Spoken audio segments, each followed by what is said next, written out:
의사 인력의 부족, 특히 지역과 공공, 필수 의료 인력의 부족은 최근에 대두된 문제가 아닙니다.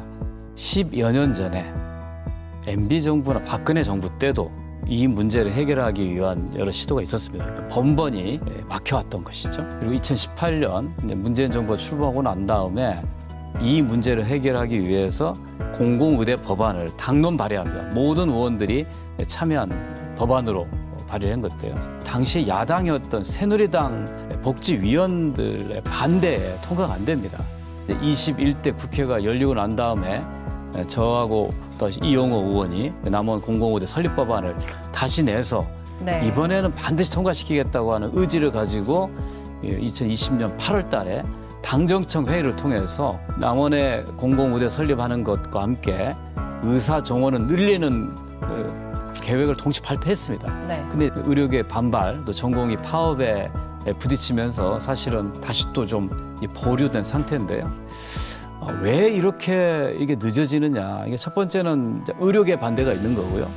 그다음에 정당들이 이게 정치적인 대립사안이 아님에도 불구하고 자꾸 반대하는 그런 일부 의원들이 있다라는 게 지금 문제입니다. 이게 무슨 격렬하게 반대할 그런 사안도 아니고 또 반대를 좀 넘어설 만큼 국민적 공감대나 여야 의원들의 합의 가능성이 높은 법안이었는데 코로나 사태 당시에 전공의도 파업을 수습하면서 당시에 이제 복지부가 의정 합의를 할 때 코로나가 완화되고 난 다음에 다시 논의한다라고 한 자체가 좀 사실 저는 그 조항에 대해서 반대했습니다. 이미 국회가 여러 의원들이 법안을 낸 거고 입법의 영역이지 정부와 이해단체가 협의할 수 있는 협상의 대상이 아니다. 그때 정부 생각도 이 코로나가 몇 개월, 길어야 1년을 넘지 않다고 생각했을 수도 있을 겁니다. 근데 이제 이게 2년,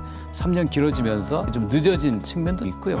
이제 지금은 이제 여당이 됐습니다만 그 야당 시절에 국민의힘이 이 문제에 대해서 아직 코로나 사태가 진정되지 않았다, 또 의료계 반발이 예상된다는 이유로 지연시킨 것이 오늘날 여기까지 왔는데요. 이제는 새 정부 탄생했기 때문에 다시는 이게 정쟁의 대상이 아닌 과거 정부에 했던 그 약속에 그렇게 얽매일 이유도 없는 것이고 또 이제 코로나 사태도 새로운 국면에 접어들었기 때문에 지금이 이 정말 국민들과 지역을 위한 꼭 필요한 법안으로서 의전원 설립하기 위한 적기가 왔다 이렇게 판단하고 있습니다.